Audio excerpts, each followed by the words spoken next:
예수님께서는 여러분을 제자로 부르셨고 여러분을 따라오라 초대하셨습니다. 오늘 여러분은 제자입니까? 아니면 그냥 따라가는 무리입니까? 오늘 여러분은 제자로 이 자리에 앉아 계신가요? 아니면 교인으로 앉아 계신가요? 저희 교회는 처음 올지라도 새가족 등록카드를 작성하면 교인 명부에 올려 교인이 됩니다. 물론 새가족 면담을 합니다만 어떤 자격이나 요건을 제시하지는 않습니다. 교인은 우리 모두 될 수 있습니다. 그러나 제자는 교인과 다릅니다. 제자는 스승을 따르는 사람이고 스승과 함께 꿈을 꾸는 사람입니다. 예수님의 관심은 교인이 아니라 제자였습니다. 예수님께서는 제자를 찾아가셨고 제자를 불러서 제자 삼으셨고 제자를 세워서 파송하셨습니다. 예수님께서는 마태복음 28장 마지막 명령도 가서 제자 삼으라 였습니다. 예수님의 관심은 교인이 아니라 제자였습니다. 여러분은 제자인가요? 아니면 교인입니까? 제자와 교인을 이해하기 위해서 경기장에 뛰는 선수와 관중을 한번 떠올려 보면 좋겠습니다. 선수는 감독의 지시에 따라 땀을 흘리며 훈련을 받고 동료들과 함께 경기장에 임하여 온몸으로 뛰는 사람을 선수라 합니다. 반면 관중은 관중석에 앉아 때로는 환호하고 때로는 응원도 하고 열광하기도 합니다. 선수와 경기에 대해서 전문가처럼 잘 알고 평가하기도 합니다. 그러나 관중은 선수처럼 땀을 흘리거나 희생하거나 자신을 내려놓거나 경기에 참여하지 않습니다. 제자는 예수님의 길을 따르기 위해 몸으로 삶으로 최선을 다하여 경기에 참여하는 선수와 같습니다. 그러나 교인은 관중과 비슷합니다. 관중들이 어떤 선수나 어떤 경기에 대하여 잘 알듯이 어떤 교인들은 예수님에 대해서도 성경에 대해서도 잘 압니다. 관중들이 경기를 잘했다 잘못했다 평가하듯이 교인들 또한 교회의 분위기가 좋다 나쁘다, 설교가 좋다 아니다, 목사는 어떻고 성도는 어떻다라고 말할 수 있습니다. 관중은 관람석에 앉아서 환호하고 응원하지만 경기장에서 뛰는 선수의 희생과 고통은 없습니다. 경기장에서 뛰는 선수는 땀과 눈물, 자기 희생과 절제, 끊임없는 노력과 훈련이 요구됩니다. 선수는 철저하게 훈련받으며 경기를 준비하지만 관중은 준비하지 않습니다. 단지 티켓을 구입하여 관중석에 앉아 있으면 됩니다. 선수는 온 몸으로, 온 마음으로 경기에 참여하지만 관중은 눈과 입만 가지면 됩니다. 잘하면 환호하고 잘 못하면 비난하고 야유를 보냅니다. 선수는 넘어지고 다치기도 하고 좌절도 하고 상처를 입기도 하고 눈물을 흘리기도 하지만 관중은 관중석에 앉아 치킨과 맥주를 시켜놓고 마시면 그만입니다. 선수는 동료가 쓰러지면 함께 아파하며 동료의 목까지 최선을 다하여 뛰지만 관중은 선수가 쓰러지면 안타까워하기는 하지만 함께 하지는 않습니다. 여러분은 선수인가요? 관중인가요? 제자는 경기를 준비하며 경기에 참여하는 선수와 같다면 교인은 경기를 관람하는 관중과 비슷합니다. 제자들의 삶의 자리는 경기장의 선수처럼 주님의 명령에 순종하기 위하여 땀과 눈물을 흘리는 치열한 삶을 살아갑니다. 그러나 관중과 같은 교인은 마치 경기 열리는 날 경기장을 찾듯이 주일이면 교회 찾는 것으로 충분합니다. 선수는 훈련을 받고 자기 관리를 하며 최선을 다하여 노력을 하고 경기를 준비하지만 관중은 다른 일이 있으면 경기장을 찾지 않기도 합니다. 교회는 교인을 늘리는 곳이 아니라 제자를 세우는 곳입니다. 교회의 실패는 교인의 감소가 아니라 제자를 세우지 못한 것입니다. 예수님은 제자를 세우러 이 땅에 오셨고 제자들을 가르치셨으며 마지막 명령도 가서 제자 삼으라는 말씀이셨습니다. 교회에서 본질적인 것은 직분이 아니라 제자가 되는 것입니다. 여러분은 교인입니까? 아니면 제자입니까? 오늘 복음은 제자의 길을 걷고자 하는 이들에게 주님께서 말씀하시는 제자의 도리입니다. 제자의 본질입니다. 26절과 27절 함께 읽어보겠습니다. 무릇 내게 오는 자가 자기 부모와 처자와 형제와 자매와 더욱이 자기 목숨까지 미워하지 아니하면 능히 내 제자가 되지 못하고 누구든지 자기 십자가를 지고 나를 따르지 않는 자도 능히 내 제자가 되지 못하리라. 아멘. 여러분은 예수님을 따르는 제자가 되고 싶으신가요? 오늘 이 말씀은 우리에게 가히 충격적이기도 합니다. 예수님은 나에게 오는 자는, 나를 따라오는 자는 내 부모, 형제, 자매, 심지어 자신의 목숨까지 미워하지 아니하면 내 제자가 되지 못한다 말씀합니다. 성경 안에는 부모를 공경하라, 부모에게 순종하라 가르치는데 예수님께서는 부모와 형제, 자매, 심지어 자기 목숨까지 미워하지 아니하면 내 제자가 될 수 없다고 말씀합니다. 여기서 미워하다는 말씀은 감정적으로 미워하다는 뜻은 아닙니다. 삶의 우선순위를 두지 말라는 뜻이지요. 성경의 가르침에 종종 돈이 일만하게 뿌리라 하면서 돈을 미워하라 가르칠 때 돈을 감정적으로 미워하라는 말 대신에 하나님보다 돈을 우위에 두지 말라는 말처럼 제자의 삶 또한 예수님께서 가신 그 길을 가장 우위에 두는 삶, 우선순위에 두는 삶을 제자의 삶이라 예수님께서 말씀합니다. 27절에 자기 십자가를 지고 따르지 아니하면 내 제자가 되지 못한다 말씀합니다. 예수님의 길을 따를 때 고난과 갈등과 내적 투쟁 없이 갈 수 없는 길입니다. 삶의 우선순위가 예수님의 길이라 할 때 나의 길, 나의 뜻, 내가 원하는 삶과 늘 갈등과 혼란을 겪으면서도 그러면서도 예수의 길이라 분별되면 그 길을 따를 때 자기 십자가를 지고 따른다 이야기할 수 있습니다. 33절을 함께 읽어보겠습니다. 이와 같이 너희 중에 누구든지 자기의 모든 소유를 버리지 아니하면 능히 내 제자가 되지 못하리라. 아멘. 예수님께서는 거듭 강조하듯이 자신의 모든 소유를 버리지 못하면 능히 내 제자가 되지 못한다 이야기합니다. 위에서 말씀하신 것처럼 가족이나 형제자매, 심지어 자기 목숨까지도 예수님께서 가신 그 길 위에 우선순위를 두지 말라는 뜻과 같습니다. 모든 것을 내려놓고 예수의 삶과 죽음, 예수의 길을 따르는 이가 제자라 초대합니다.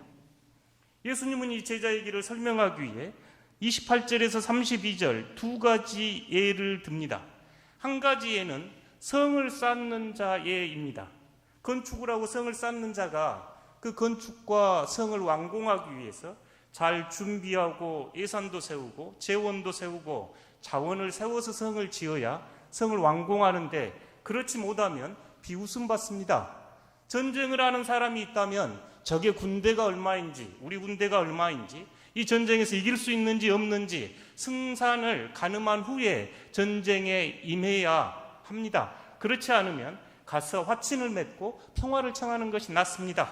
성을 쌓는 자가 준비하고 예산을 세우고 계획을 세우듯이 전쟁을 앞둔 이가 전쟁의 승패를 가늠해 보듯이 제자의 길은 모든 것을 내려놓고 예수가 가신 그 길에 우선순위를 두고 따라가라 하신 말씀이 오늘 예수님의 말씀입니다.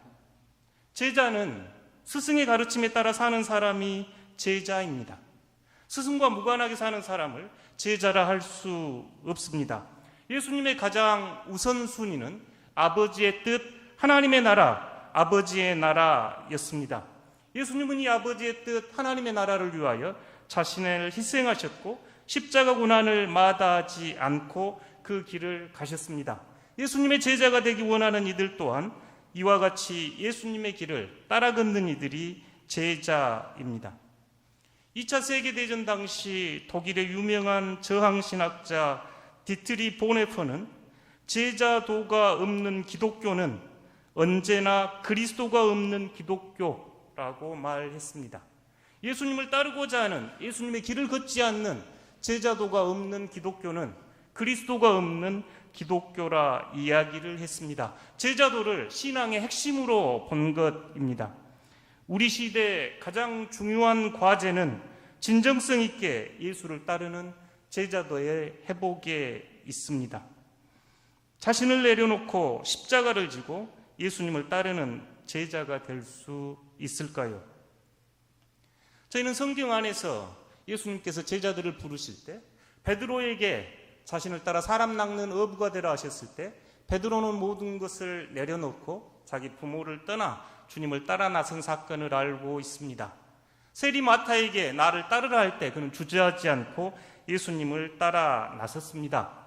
다메섹 도상에서 바울은 예수님을 만나고 그의 삶은 예수님을 위하여 헌신했습니다. 초대교회 성도들은 박해와 고난 속에서도 순교로서 죽음으로써 예수가 주님임을 선포하고 증언했습니다. 그렇다면 오늘 우리는 어떻게 예수님을 따르는 제자가 될 수 있을까요? 이 시간 이곳에 앉아있는 여러분은 진지하게 예수를 따르기 원하는 사람들입니다. 우리는 관중처럼 예수님에게 환호하지 않고 예수님과 함께 경기장을 뛰는 선수처럼 예수님의 가르침에 따라 함께 살아가고 싶습니다. 여러분이 제자인지 아닌지 어떻게 분별할 수 있겠는가요? 여러분에게 가장 중요한 것이 뭡니까? 가장 우선순위를 두는 것이 무엇입니까? 여러분 가장 시간 많이 사용하는 것이 무엇인가요? 여러분 어디에서 지갑을 이으십니까?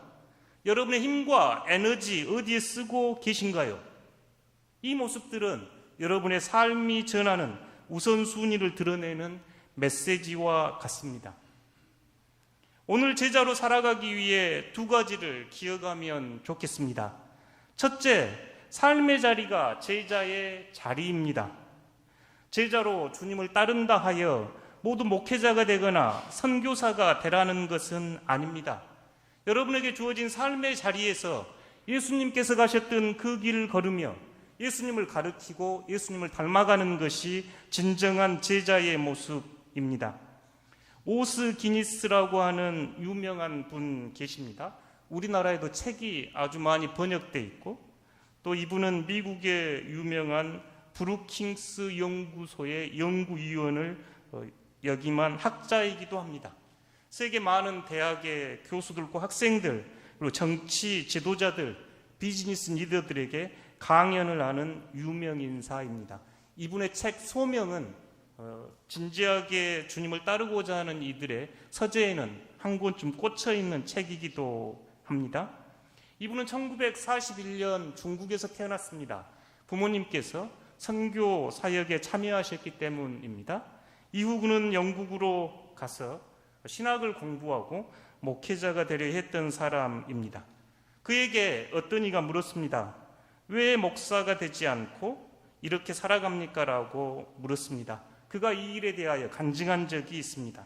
그는 신학을 공부했고 대학원생으로서 공부할 때였습니다. 캐나다나 영국에서 목회자가 되려면 약 9개월 과정의 인턴 과정이 있습니다. 물론 이 인턴 과정에는 무급이었고 아침부터 밤 늦게까지 교회에서 일어나는 모든 목회를 배우는 과정입니다. 그는 교회에서 인턴을 하면서 아침부터 저녁까지 풀타임으로 정신없이 보냈습니다. 어느 날 자신의 몰던 차를 가지고 주유소에 찾아가서 기름을 넣으면서 주유소 직원과 대화를 했습니다. 그리고 다시 차에 시동을 걸고 돌아오는 순간 생각을 했습니다. 지난 한 주간 내가 만나서 대화를 나눈 사람 중 예수님을 믿지 않는 불신자가 이 사람이 처음이었구나. 교회 안에서 생활하다 보니 믿는 이들 안에서 일주일을 분주하게 보내다 보니 예수 안 믿는 사람 만날 기회가 없었던 것입니다.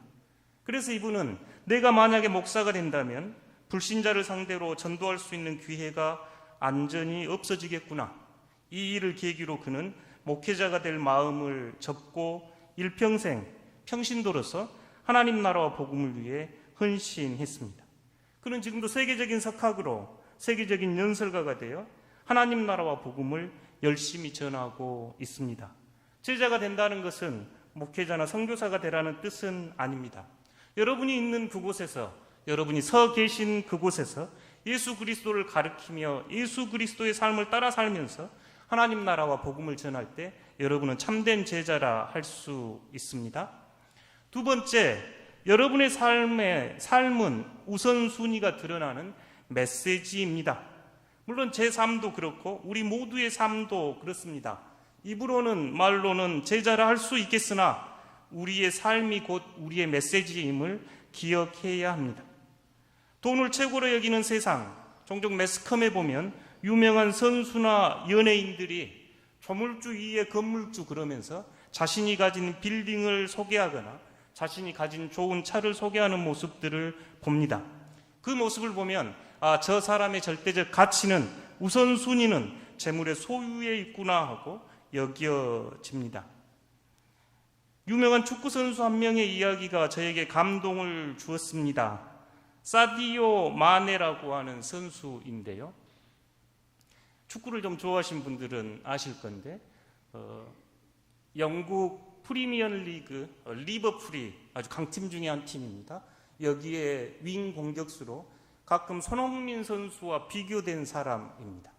아프리카 세네갈이라고 하는 아주 가난한 나라에서 축구를 배워서 영국 프리미엄 리그에서 뛰었고 올해는 영국에서 독일 뮌헨으로 옮기면서 그의 연봉은 주급으로 한 주에 4억 267억, 그래서 가장 고액 축구 선수 중에 한 명이 이 마네라는 선수입니다. 요 마네가 독일로 이적해 갈 때 많은 매스컴들이 손흥민이 그 리버풀로 가야 한다고 이야기하기도 했던 자리이기도 합니다. 세계에서 가장 고액 연봉을 받던 선수 중에 한 명인 이 마네가 그의 손에 깨진 아이폰 들고 있는 게 포착이 됐습니다. 그래서 팬들이 물어봅니다. 그렇게 고액 연봉을 받고 있으면서 왜 그 깨진 아이폰을 사용하고 계셔요? 깨진 아이폰 한번 손 들어주시겠습니까? 저희 자녀들도 저희들도 핸드폰 깨지면 쉽게 바꾸는 세상이지요. 돈이 없어도 바꿀 수 있지요. 마네의 대답은 듣는 이들에게 큰 감동을 시켰습니다. 내가 왜 10대의 고급 승용차, 페라리, 20개의 다이아몬드 시계, 2대의 전용기를 가져야 하나요? 그게 세상에 무슨 도움이 될까요? 과거에 나는 배가 고팠고 농장에서 일했고 맨발로 뛰어놀았고 학교에 다니지도 못했습니다. 그러나 지금 나는 사람들을 도울 수 있습니다. 나는 학교를 짓고 가난한 사람들에게 음식과 옷을 나누어 주는 것을 더 좋아합니다. 그동안 여러 학교를 지었고 경기장도 지었습니다. 우리는 극도의 가난 상태에 있는 사람들에게 옷과 신발과 음식을 제공하고 있습니다. 거기에 매달 약 10만 원씩을 가난한 세네갈 사람들 지역의 모든 사람들의 생활비로 지원하고 있습니다. 나는 값비싼 고급차, 고급 저택, 여행, 그리고 심지어 비행기까지 떠벌리고 자랑할 필요가 없습니다. 나는 그저 내 나라 사람들이 자신에게 준 선물, 삶이 내게 준 선물 가운데 조금이라도 받아 누릴 수 있는 것이 더 좋습니다. 경기장에서는 상대팀이 가장 경계하는 선수로 공포의 대상이었지만 경기장 밖에서는 그의 삶은 칭찬받는 선수였습니다. 마네는 자신의 삶을 통해서 메시지를 분명하게 전달했습니다. 더 많은 돈을 벌어 큰 집과 빌딩을 자랑처럼 떠버리는 이들 앞에서 자신이 받은 선물, 이웃과 나누는 것이 더 큰 행복이고 가난한 이들에게 병원을 짓고 학교를 짓고 운동장을 짓는 것이 더 행복한 일이라 말했습니다. 윤동주 시인의 외삼촌이 간도의 대통령이라 불렸던 김약연 지사입니다. 이분 밑에서 많은 이들이 항일 애국운동을 배웠고 또 우리나라의 지도자들이 나왔습니다. 그가 순국하기 전 가족들이 유언을 묻습니다. 유언 남기시겠습니까? 하고 묻자 김약연 선생은 나의 삶이 곧 나의 유언이다 라고 말씀했습니다. 사디오 마네나 김약연 선생처럼 우리의 삶은 우리의 메시지입니다. 우리의 삶은 우리의 유언이 되고 우리의 삶은 전도가 되기를 기도합니다. 이제 말씀을 맺고 싶습니다. 여러분은 제자입니까? 그냥 예수님을 따르는 무리들입니까? 어제 교사 세미나를 교회는 진행했습니다. 코로나19 상황 가운데서도 헌신적으로 교회학교 자녀들을 세워가는 이들이 있어서 참으로 감사합니다. 저희 교회학교가 최선을 다하는 것은 저희 자녀들을 예수님 제자로 세우기 위해서 그렇습니다. 예수님의 제자가 되어 묵묵히 예수님의 제자를 세워가시는 저희 교사 선생님들께 감사를 드립니다. 또한 믿음의 성장과 성숙을 위해 이름 없이 드러냄 없이 묵묵히 교회를 섬겨주신 성도들이 있기에 우리 교회는 주님을 생각나게 하는 교회, 주님을 가르치는 교회, 주님을 닮은 교회라 이야기하겠다 싶습니다. 그런 분들이 많은 덕신교회, 참 좋은 교회, 행복한 교회입니다. 자기 자신의 모든 것 내려놓고 심지어 자기 십자가까지 지고 자기 목숨까지 소중히 여기지 않으며 제자의 길을 걷는 이유는 우리가 이 길을 걷는 것이 사는 길이요 생명의 길이요 은혜의 길이기 때문에 그렇습니다. 오늘 복음은 여러분을 참된 제자로 초대합니다. 제자는 스승의 가르침에 따라 진지하게 스승과 동행하는 사람입니다. 여러분이 살아가는 자리에서 예수님의 제자가 되십시오. 여러분의 삶이 여러분의 메시지임을 기억하십시오. 예수님의 참된 제자는 예수님을 진지하게 따르며 예수님을 친밀하게 알아가고 예수님을 더 사랑하고 더 가까이 따르기를 기도합니다. 이 제자의 길이 생명의 길, 구원의 길, 평화의 길, 참된 행복으로 가는 길입니다. 세상 끝날까지 여러분과 동행하시는 예수님의 행복한 제자가 되십시오. 이 시간 함께 결단하며 찬양하기